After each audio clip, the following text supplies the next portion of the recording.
make dear little muffins?" said Mittens to Muppet.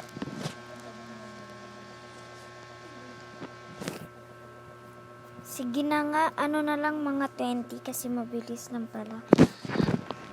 But just at the moment, somebody knocked at the front door and Muppet jumped into the floor barrel in a fright. Mittens ran away to the dairy and hid in an empty jar on the stone shelf where the milk pans stand. Okay. The visitor was a neighbor, Miss Ribby. She had called to borrow some yeast. Miss Tabitha came downstairs, mewing dreadfully. "Come in, Cousin Ribby. Come in and sit ye down. I'm in sad trouble, Cousin Ribby," said Tabitha, shedding tears. "I've got lost my dear son, Thomas. I'm afraid the rats have got him." She wiped her eyes with her wet apron. Okay. "He's a bad kitten, Cousin Tabitha. He made a cat's cradle of my best bonnet last time I came to tea. Where have you looked for him? Where have you looked for him? All over the house the rats are so too many for me. What a thing." Ano? "Look for him all over the house." Okay. "The rats are too many for me. What a thing it is to have an unruly family," said Mrs. Tabitha Twitchit. "I'm not afraid of rats. I will help you to go find him and whip him too. What is all the soot in the feather?" "The chimney wants to sweeping. Oh dear me, Cousin Ribby. Now Muppet and Mittens are gone. They have both got out of the cupboard." Ribby and Tabitha set to work to search the house thoroughly.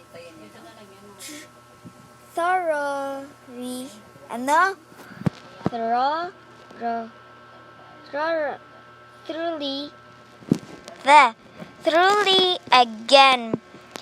They poked under the beds when Ribby's umbrella, and they rummaged in cupboards. They even fetched a candle and looked inside the clothes chest in one of the attics. They could not find anything, but once they heard a door bang and somebody scattered downstairs. Ang scattered kasi parang kalmot ng pusa. Yung kahoy ba, kinakalmot ng pusa. Parang ganun. Downstairs. "Yes, it is infested with rats," said Tabitha tearfully. "I got 7 young ones out of one hole in the back kitchen, and we had them for dinner." Ano nga yun? Notificate kasi notificate of the one hole in back kitchen. "And we had them for dinner last Saturday.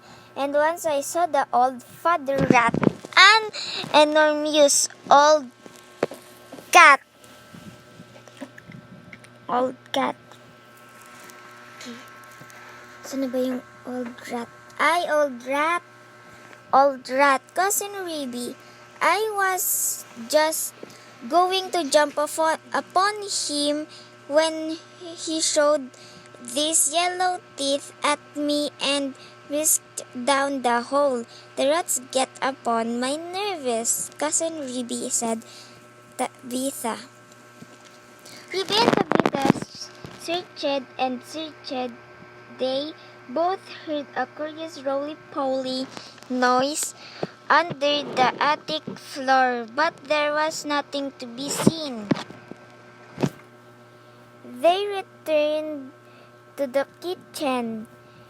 "Here, one of your kitten, at least," said Ruby, dragging Moppet out of the floor burial. Hee hee. They shook the floor off her and set her down on the kitchen floor. She seemed to be in a terrible fright. "Oh, mother," said Moppet. "There's been an old woman rat in the kitchen and she's stolen some of the dough." The two cats ran to look at the dough pan. Sure enough, there were marks of little scratching fingers, and the lump of dough was gone. "Which way did she go, Moppet?" But Moppet had been too much frightened to peep out of the barrel again. Ruby and Tabitha took her with them to keep her safely inside. While they went on with her search, they went into dairy.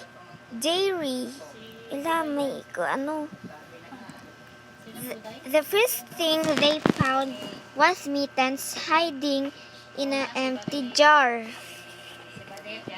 They tipped up the jar and she scrambled out. "Oh, mother," said Mittens. "Oh, mother, there has been an old man rat in dairy, a dreadful, enormous, big rat, mother. And he's stolen a pot of butter and the rolling pin." Ruby and Tabitha looked at one another. "A rolling pin and butter! My poor son Thomas!" exclaimed Tabitha, wringing her paws. "A rolling pin," said Ruby. "A rolling pin," said Ruby. "Did we not hear a roly-poly noise in the attic when we were looking into that chest?" Ruby and Tabitha rushed upstairs again. Sure enough, the roly-poly noise was still going on quite distinctly under the attic floor. Di pa nga natin nababasa yun sa kabila eh. "This is serious, Cousin Tabitha," said Ruby. "We must send for John Joyner at once with a saw." Now this is what had been happening to Tom Kitten, and it shows how very unwise it is to go up a chimney in a very old house where a person does not know his way and where there are enormous rats. Tom Kitten did not want to be shut up in a cupboard when he saw that his mother was going to bake, and determined to hide. He looked about for a nice convenient place, and he fixed upon the chimney. The fire had only just been lighted, and it was not hot, but there was a white chalky smoke from the green sticks. Tom Kitten Tom Kitten was upon the fender and looked up. It was a big old-fashioned fireplace. The chimney itself was wide enough inside for a man to stand up and walk about, so there was plenty of room for a little tomcat. He jumped right up into the fireplace, balancing himself upon the iron bar where the kettle hangs. Tom Kitten took another big jump off the bar and landed on a ledge high up inside the chimney, knocking down some soot into the feather. Tom Kitten got and choked with the smoke, and he could hear the sticks beginning to crackle and burn in the fireplace down below. He made up his mind to climb right to the top and get out on the slates and try to catch sparrows. I cannot go back. If I slipped, I might fall in the fire and singe my beautiful tail and my little blue jacket. The chimney was a very big, old-fashioned one. It was built in the days when people burnt logs of wood upon the hearth.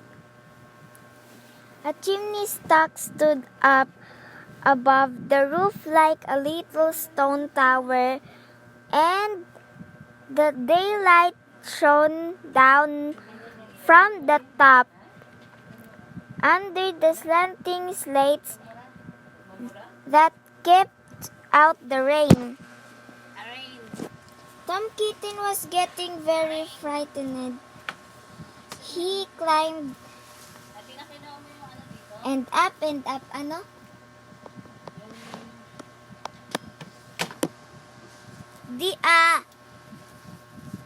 Then he waded sideways through inches of soot. He was like a little sweep himself. It was most confusing in the dark. One flue seemed to lead into another. So, that's it for today, guys. Hope enjoy nyo yung pagbabasa natin. Bye-bye!